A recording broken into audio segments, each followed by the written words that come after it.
Hello everyone, आप सभी का हमारे चैनल पे स्वागत होगा। तो बच्चों, आज के इस वीडियो में हम क्लास 10th की जो गणित है उसकी जो प्रश्नावली 1.3 है ना, उसको डिटेल में सॉल्व करेंगे। यहाँ से एक क्वेश्चन बोर्ड एग्जाम में आएगा ही आएगा, 3 नंबर में या 2 नंबर में, उसकी फुल गारंटी है। ठीक है, वीडियो को कर दो लाइक, क्योंकि क्वेश्चंस एग्जाम में ज़रूर पूछे जाएंगे। तो क्वेश्चंस को करने से पहले, प्रश्नावली को शुरू करने से पहले जो बेसिक्स है बच्चों, वो पहले हम जान लेते हैं, उसके बाद हम काम शुरू करेंगे। तो सबसे पहला जो टॉपिक आ जाता है वो होता है परिमेय संख्याएं। ठीक है ना, क्या बच्चों, पहला टॉपिक क्या है बच्चों? परिमेय संख्या। कि भैया परिमेय संख्या क्या होती है। ठीक है, ये जानना बहुत ज़्यादा ज़रूरी है। तो सबसे पहली चीज़ देखो बच्चों, अगर कोई भी संख्या, ध्यान से सुनिएगा, मैं ये इंपॉर्टेंट पार्ट है। अगर कोई भी संख्या P/Q के रूप में लिखी जा सकती है, ठीक है, और Q का मान कभी 0 ना हो। ठीक है, P क्या होता है बच्चों? P आपका ये वाला जो हिस्सा होता है वो होता है अंश। ऊपर वाला क्या होता है? अंश। नीचे वाला क्या होता है? हर। है कि नहीं? हर एक संख्या जिसे हम P/Q के रूप में लिख सकते हैं, जहाँ पर Q का मान कभी 0 ना हो, साथ ही साथ ये जो P हो और ये जो Q हो वो पूर्णांक हो। क्या हो बच्चों? पूर्णांक हो। उसके साथ साथ आपके पास क्या होना चाहिए कि जो HCF होगा P और Q का, वो 1 होना चाहिए। वो कितना होना चाहिए बच्चों? 1 होना चाहिए। इन कंडीशन को अगर कोई होल्ड कर रहा है, इन कंडीशन को कोई संतुष्ट कर रहा है कोई संख्या, तो ही वो संख्या आपका मतलब परिमेय संख्या है। क्या होगा? पहली चीज़ तो बच्चों वो P/Q के रूप में होगा। दूसरी चीज़ की वो नीचे वाला कभी 0 नहीं होगा। उसके साथ P और Q हमारे पूर्णांक होने चाहिए, और ऊपर और नीचे वाले P और Q का अगर HCF हम निकालें तो वो 1 होना चाहिए। किसी भी स्टेटमेंट, यहाँ से कोई भी चीज़ अगर मना हो जाती है तो वो परिमेय संख्या नहीं होगी। मैं आपको एग्जाम्पल में भी दूंगा। ठीक है, तो ये ध्यान रखिएगा। पूर्णांक क्या होते हैं? पूर्णांक तो आपको पता ही होगा बच्चों। पूर्णांक क्या होते हैं? पूर्णांक को हम वैसे Z से परिचित करते हैं। ठीक है, इसमें 0, 1, 2, 3 ये सारे नंबर होते हैं। -1, -2, -3 इधर ये सारे नंबर होते हैं।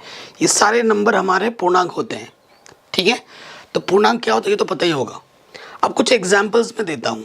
ठीक है, कुछ एग्जाम्पल देता हूँ परिमेय संख्या की। देखिए, परिमेय संख्या जैसे मैंने यहाँ लिख दिया 2/3। ठीक है, P/Q के रूप में, ऊपर नीचे 0 नहीं है, साथ ही साथ 2 और 3 का अगर आप HCF निकालोगे तो 1 आएगा। और क्या है बच्चों? P और Q ऊपर नीचे ये पूर्णांक है। चारों चीज़ों को ये हाँ कर रहा है। उसके साथ मैं यहाँ लिख देता हूँ 7/-3। ये भी एक परिमेय संख्या है। ठीक है, तो ये भी एक परिमेय संख्या है। अब एक संख्या मैंने लिख दी 2/4। वैसे ये हाथी है। हाथी के दांत दिखाने के कुछ और खाने के कुछ होते हैं, ये आप जानते हैं। सो ये हाथी है बच्चों। वैसे अगर देखा जाए तो ये सभी चीज़ों को हाँ कर रहा है, P/Q के रूप में है ना। P और Q पूर्णांक है, लेकिन बट्टे में 0 भी नहीं है। लेकिन HCF 1 की जगह 2 आ जाएगा। 2 और 4 का HCF 2 होता है, हमें HCF 1 चाहिए होता है। तो वैसे 2/4 ना परिमेय संख्या नहीं है, लेकिन ये दिखावटी है। ये वास्तविकता में ये नंबर है ही नहीं, ये बहरूपिया है। कैसे? देखो, 2 × 2, 2 दूनी 4, ये 1/2 है वास्तविकता में, है कि नहीं? तो ऊपर 1 है, नीचे 2 है, बाकी सभी चीज़ों को तो हाँ कर रहा है। अब HCF निकाल के देखो, 1 आएगा, है कि नहीं? HCF तो निकालना आता ही होगा। ये चीज़ हो गई। अब कई बार क्वेश्चन में पूछा जाता है क्या 0 एक परिमेय संख्या है? क्या 0 एक परिमेय संख्या है? ये आपसे क्वेश्चन में अगर पूछे तो आप कहोगे हाँ भैया 0 एक परिमेय संख्या है, क्योंकि हम 0 को मैं लिख सकता हूँ कैसे? 0/1 या 0 के बट्टे कुछ भी लिख दो।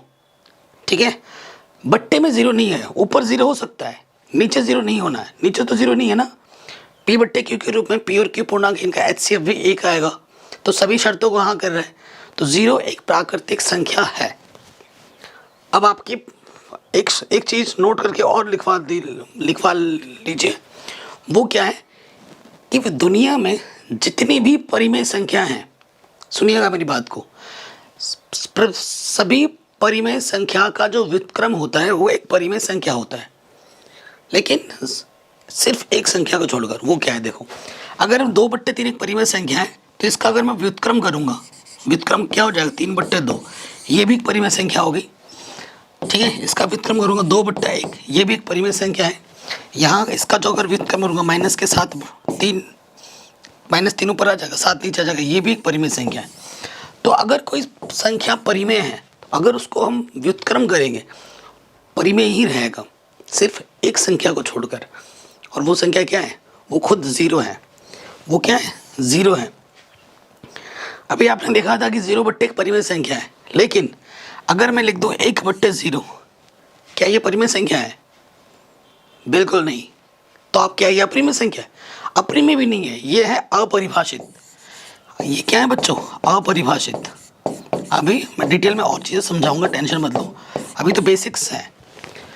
किसी के बट्टे में अगर 0 रहता है, अगर बट्टे में कभी भी 0 आ जाता है, तो वो होता है अपरिभाषित, नॉट डिफाइंड। तभी परिभाषा में यहाँ मेंशन किया जाता है कि बट्टे में 0 नहीं हो सकता। क्यों? अगर बट्टे में 0 होगा तो वो परिभाषित नहीं होगा, वो फलन ना परिभाषित नहीं होगा, ये इसलिए डाला गया है। ठीक है बच्चों, तो परिमेय संख्या क्या होती है पता चल गई होगी। अब कुछ एग्जाम्पल्स और लेते हैं।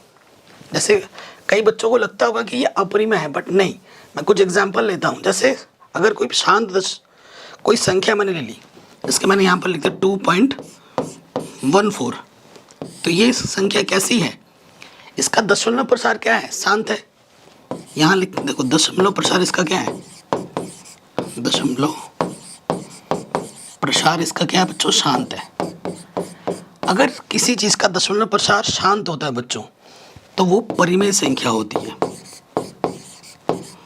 तो वो क्या होती है बच्चों, परिमेय संख्या। एग्जाम में आ जाता है कि ये पहचान निम्न में से परिमेय संख्या कौन सी होगी, निम्न में अपरिमेय कौन सी होगी, बहुविकल्प में आता ही आता है।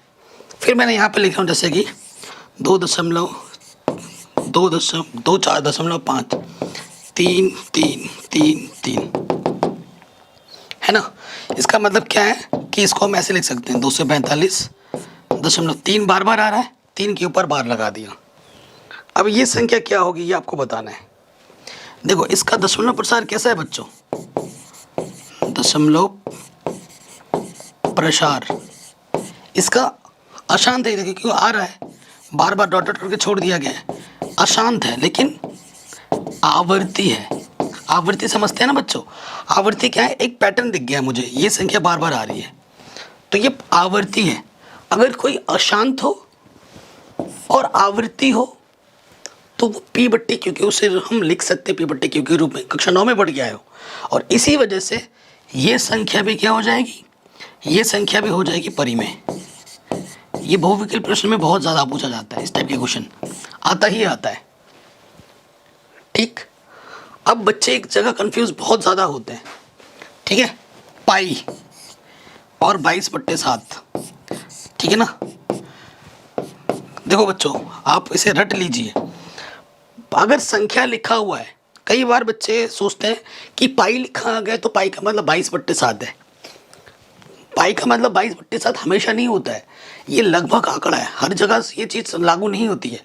ठीक है, और मैथ में अगर कोई चीज़ लाखों बार हाँ बोल रहा है और एक बार मना कर देगा तो मना ही होता है वो। ठीक है, ये केमिस्ट्री नहीं है कि भाई एक्सेप्शन चल जाएगा, नहीं, मैथ में 100% एक्यूरेसी होती है। 99.99 अगर सही है, 0.00001% गलत है तो वो गलत है, ये होता है मैथ में। ठीक है, अगर पाई लिखा हुआ है तो पाई का मतलब क्या है, अपरिमेय संख्या। इसे आप याद कर लीजिए, पाई का मतलब होता है अपरिमेय संख्या। ठीक है, और 22/7 है, P/Q के रूप में लिखा है, बट्टे में 0 नहीं है, P और Q पूर्णांक है और इनका HCF भी 1 आएगा, तो ये क्या है, परिमेय संख्या। ठीक है बच्चों, ये क्या है, परिमेय संख्या। इसे भी कॉपी में लिख लीजिएगा, बहुत ज़्यादा आता है। अब अपरिमेय क्या होते हैं, ठीक है, जो परिमेय नहीं होते वो तो अपरिमेय होते ही होते हैं, कुछ पहचान भी होती है। ठीक है, अभी तो कुछ बताया मैंने। जैसे कोई अभाज्य संख्या है हमारे पास, ठीक है, कोई अभाज्य संख्या है, ठीक है, अभाज्य संख्या के ऊपर लगा है अंडर रूट, तो ऐसी संख्या क्या हो जाएगी, अपरिमेय। ठीक है, अभी क्वेश्चन में हम प्रूव भी करेंगे। जैसे उदाहरण के तौर पे मैंने लिख दिया यहाँ पर √2, √3, √5, √7, √11, ये सभी अभाज्य संख्या है और इसके ऊपर अंडर रूट लगा पड़ा है। तो ये क्या है बच्चों? ये है अपरिमेय संख्या है। क्वेश्चन अभी आएगा, हर साल एग्जाम प्रूफ करने के लिए आता है। उसके साथ साथ अगर कोई संख्या का दशमलव प्रसार, अगर किसी संख्या का दशमलव प्रसार, ठीक है बच्चों, अगर दशमलव प्रसार अशांत हो, अशांत और अनावर्ती हो, तो भी वो संख्या क्या होगी? अपरिमेय होगी। तो भी वो संख्या क्या होगी बच्चों? अपरिमेय होगी। उदाहरण के तौर पे जैसे मैंने एक संख्या लिख दिया 14.010020001 छोड़ दिया, तो दशमलव के बाद कोई संख्या ऐसी नहीं है जो बार बार आ रही हो, कोई पैटर्न नहीं है, ठीक है, अशांत अनावृत्ति है, इसी वजह से ये संख्या क्या है? अपरिमेय है। तो बच्चों मैंने आपको अभी बेसिक समझाया। कई बच्चे क्या होते सीधा क्वेश्चंस करेंगे, है ना। हमेशा क्वेश्चन के पीछे मत भागो, पहले कॉन्सेप्ट बनाओ। कॉन्सेप्ट सीखोगे तो मैथ में मज़ा आएगा, और डायरेक्ट क्वेश्चन पे जाओगे तो आप क्वेश्चन को रटने जा रहे हो कि भाई ये कैसे होता है, इसी को देखना है। बस क्वेश्चन समझ रटना है, कॉन्सेप्ट नहीं समझना है। और जो ऐसे लोग करते हैं ना, वो बाद में रोते हैं, ठीक है। मैथ फिर उनको समझ में बाद में नहीं आनी लगती, उनको मैथ से डर लगने लगता है धीरे धीरे। अब इतना समझ गए, अब बाकी चीज़ सब आसान हो जाएंगी। देखो यहाँ √5 का क्वेश्चन है, यहाँ 5 की जगह 2 हो सकता है, 3 हो सकता है, 7 हो सकता है, 11 हो सकता है, कोई भी एक अभाज्य संख्या हो सकती है। लेकिन जो तरीका मैं अभी आपको बताऊंगा, जो स्टेप्स अभी लिखे जाएंगे, वो सभी समय पर से समान ही रहेंगे, ये ध्यान रखिएगा। मोस्ट इम्पॉर्टेंट है, ठीक है। एक क्वेश्चन अभी करेंगे और इसके बाद एक क्वेश्चन करेंगे, दोनों में से एक आएगा, इसकी गारंटी मैं लेता हूँ, ठीक है। बोर्ड एग्जाम में आएंगे ही आएंगे। तो सबसे पहले क्या करना होता है, देखिए बच्चों, तो यहाँ पर हम उल्टा मानना होता है। हमें √5 को अपरिमेय सिद्ध करना है, तो इसका उल्टा मान लेंगे। माना √5 एक परिमेय संख्या है। ये क्या है बच्चों? एक परिमेय संख्या है। अगर ये परिमेय संख्या है बच्चों, तो इसे हम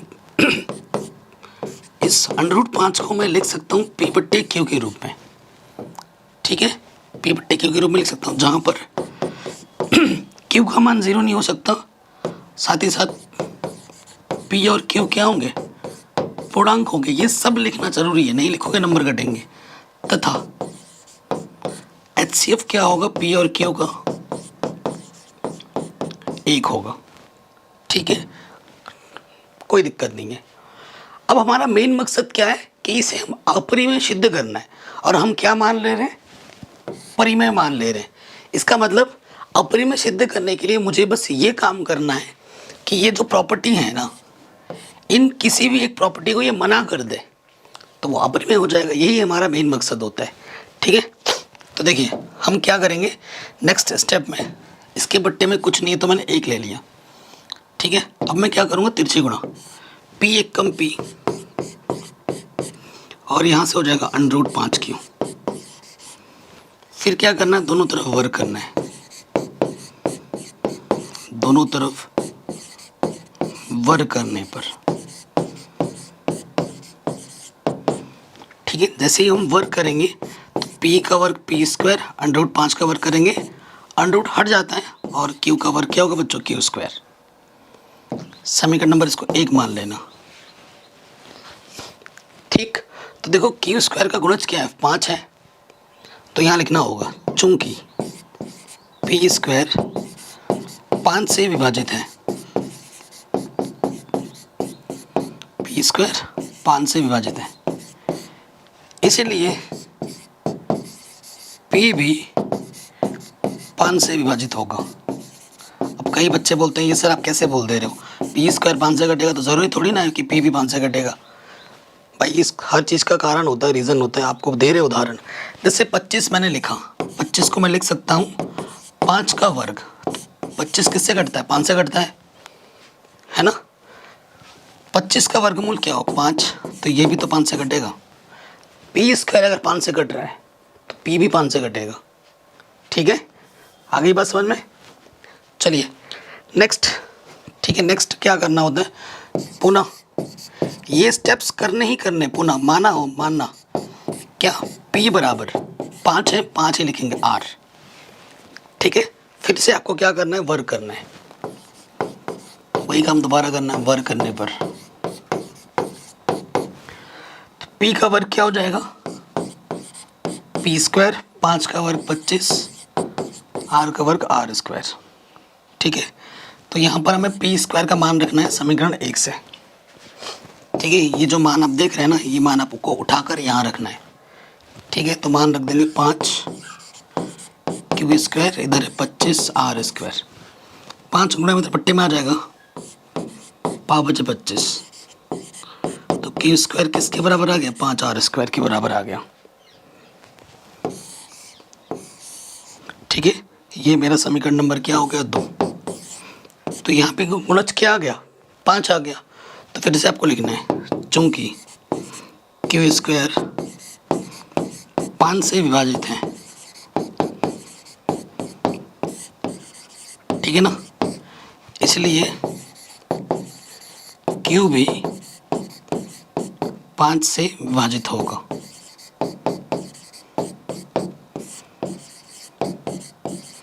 बस आपका क्वेश्चन बन गया। अब आप देखिए क्या लिख रहे हैं आप, क्या आपके आंखों के सामने दो चीज़ें आई हैं, P भी 5 से कट रहा है, Q भी 5 से कट रहा है, यानी कि P और Q दोनों 5 से कट रहे हैं, तो HCF कितना होगा, 5 होगा। तो वही लिखना है, चूंकि P व Q दोनों 5 से विभाजित हैं,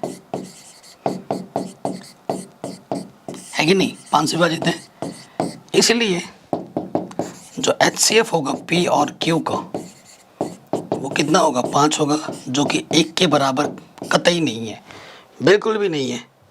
हमें 1 चाहिए था, कितना रहा है बच्चों, 5 आ रहा है, ठीक है। हमें 1 चाहिए था, 5 आ रहा है, ठीक है ना। इस प्रॉपर्टी को क्या कर दिया, इसने मना कर दिया, ठीक है। तो अगर इतना लिखने के बाद नेक्स्ट स्टेप में क्या लिखना है वो मैं यहाँ लिखा दे रहा हूँ, ठीक है। नेक्स्ट स्टेप में जो लिखना है वो लिख दे रहे हैं।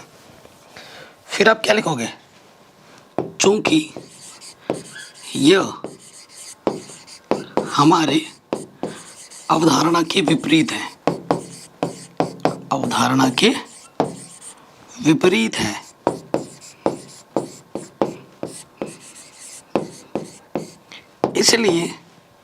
इसलिए √5 एक अपरिमेय संख्या होगी,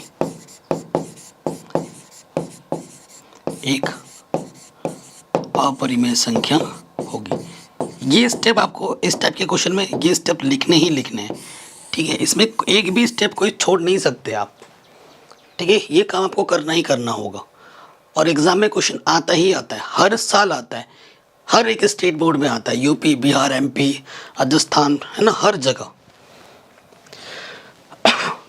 अगले क्वेश्चन को कराने से पहले छोटा सा बेसिक्स मुझे आपको और बताना है।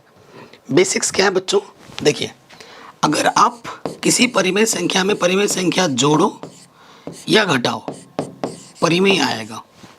अगर किसी परिमेय संख्या में गुणा करो या भाग करो किसी भी परिमेय संख्या से, तो परिमेय आएगा, ये नोट कर लीजिए। उसके साथ किसी भी परिमेय संख्या में अपरिमेय संख्या जोड़ो या घटाओ, ठीक है, आपको अपरिमेय ही मिलेगा।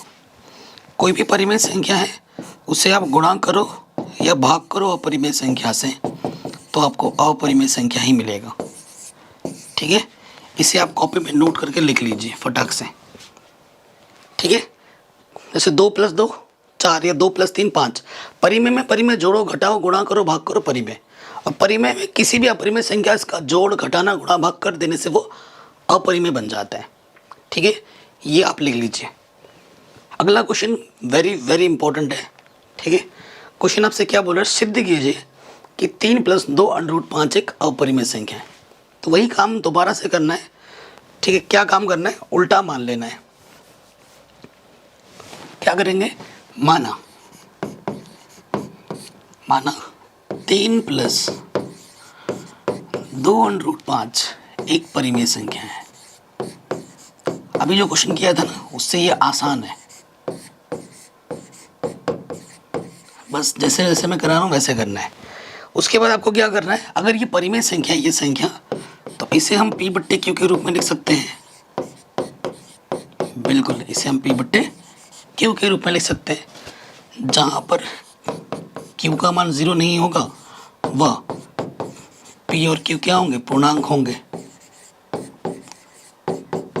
तथा जो HCF होगा p और q का वो कितना होगा बच्चों, वो 1 होगा। ये लाइन लिख लेंगे दोबारा से। फिर हमें क्या करना है बच्चों, इस टाइप के प्रश्न में अंडर रूट वाले को एक तरफ रखना है, बाकी सबको दूसरी तरफ। तो देखो ये 2 अंडर रूट 5 है, ठीक है, प्लस का 3 इधर आके क्या हो जाएगा, माइनस का 3, ठीक है। अगले चरण में क्या होगा, ये 2 गुणे में है, इधर आके बट्टे में आ जाएगा, तो ये क्या हो गया बच्चों,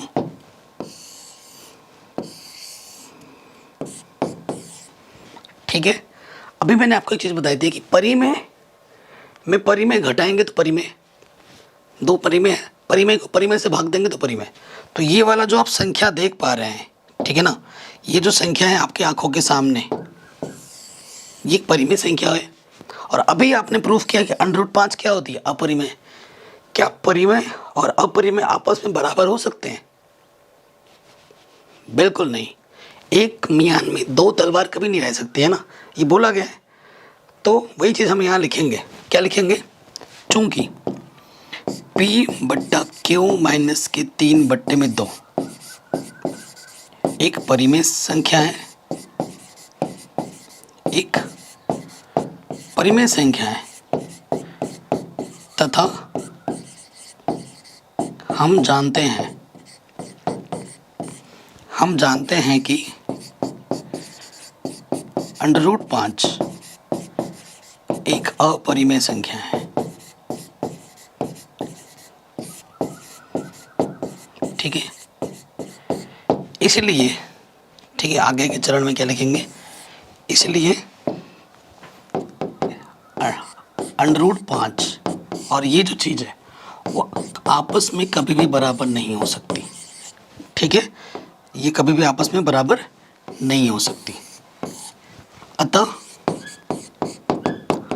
हमारी अवधारणा गलत है, हमारी अवधारणा गलत है। इसलिए 3 plus under root 2 under root 5 एक अपरिमेय संख्या होगी।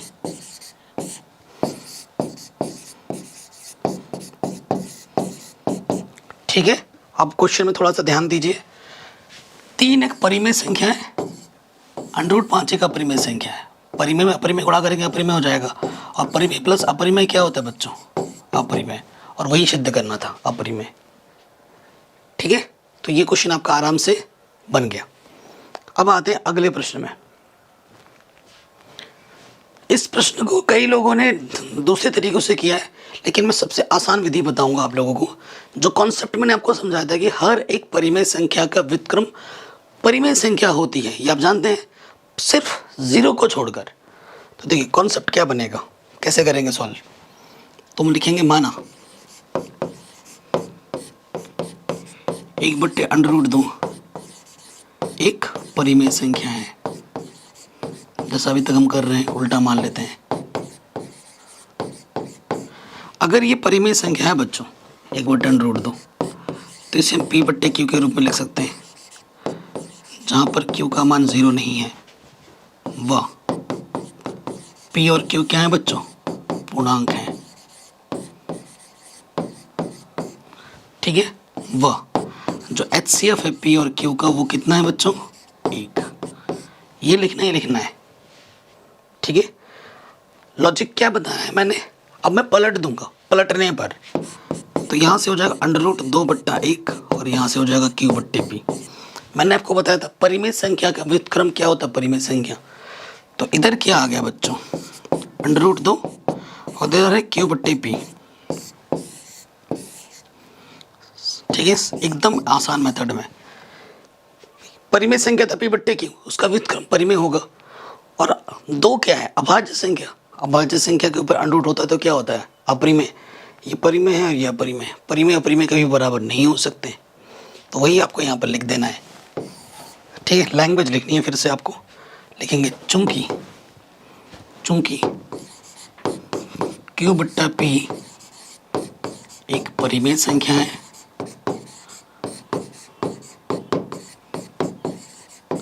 तथा √2 एक अपरिमेय संख्या है।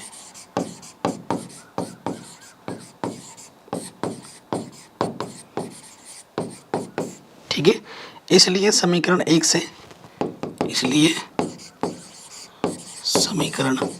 से क्या होगा कि जो √2 है वो Q बट्टे P के बराबर कभी नहीं हो सकती।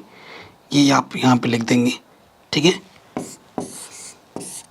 अतः हमारी अवधारणा क्या है, गलत है।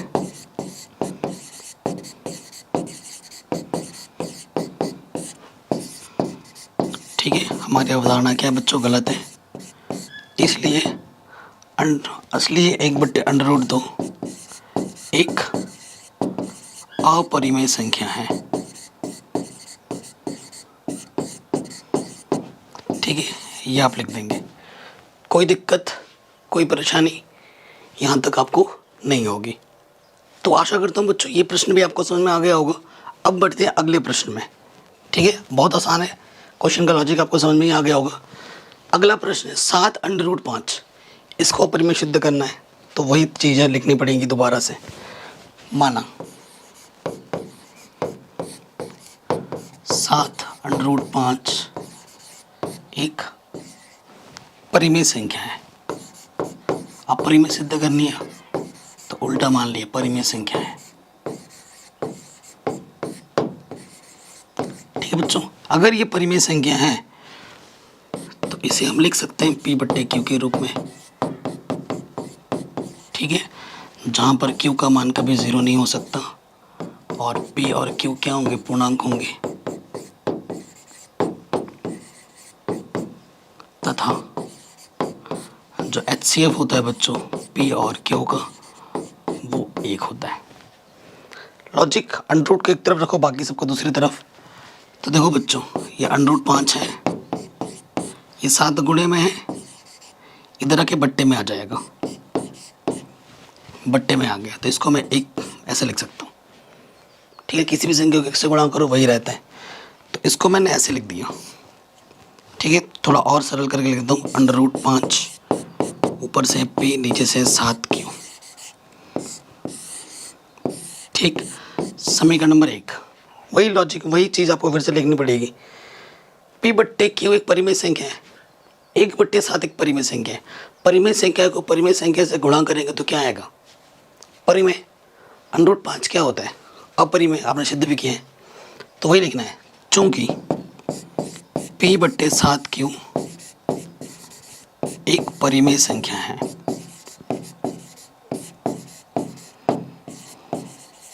ठीक है, तथा √5 एक अपरिमेय संख्या है।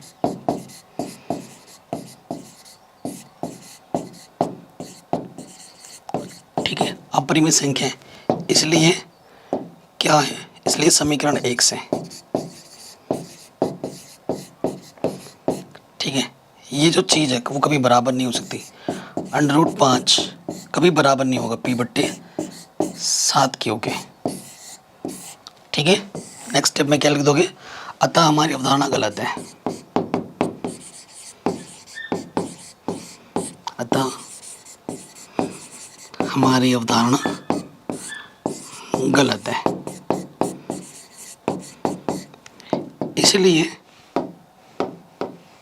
इसलिए अंडर क्या था, 7√5 एक अपरिमेय संख्या है। अच्छे से प्रैक्टिस कीजिएगा क्वेश्चंस का बच्चों, यहाँ से एक क्वेश्चन ज़रूर आएगा 100%, एक नहीं 2 आएंगे। एक तो बहुविकल्प में आएगा और एक वैसे लिखने के लिए आएंगे सब्जेक्टिव प्रश्न। आराम से हो गया। अगले वाले प्रश्न में आते हैं, 6 + √2, तो इसको भी वही काम करना है। इस वाले प्रश्न को मैं होमवर्क छोड़ रहा हूँ आप लोगों के लिए। कॉपी में खुद से प्रैक्टिस करके खुद बना के लिखना है कैसे लिखा जाएगा। क्या करेंगे, इसको हम पी बट्टे क्यू मानेंगे, है कि नहीं। लॉजिक के अंडर रूट को एक तरफ रखो, ठीक है ना। प्लस का 6 तरह के माइनस हो जाएगा, इसको आप समीकरण एक मान लोगे, है ना। फिर आप क्या बोलोगे कि ये जो संख्या परिमेय है और हम जानते हैं ये हमारा अपरिमेय है, कभी बराबर नहीं हो सकता, अतः हमारी अवधारणा गलत है। अर्थात 6 + √2 एक अपरिमेय संख्या होगी, ठीक है। इसे खुद कॉपी में अपने शब्दों में लिखिए, ठीक है। और इसको लिख के आप मुझे मेरे इंस्टाग्राम पे भेज सकते हैं, मैथमेटिकल एनालिसिस यूज़र आईडी है, वहाँ पर मुझे फॉलो कर लेना और अपना स्क्रीनशॉट खींच के भेज देना। आपको वीडियो कैसी लगी आप कमेंट करके हमें ज़रूर बताएं। बाकी सब कुछ मैंने पढ़ा रखा है, लिंक्स मिलेंगे डिस्क्रिप्शन पे। जय हिंद, अपना ख्याल रखें। और हाँ, रिवीजन और प्रैक्टिस बहुत ज़रूरी है मैथमेटिक्स में अच्छा स्कोर करने के लिए और एग्ज़ाम में फोड़ने के लिए। जय हिंद, अपना ख्याल रखें।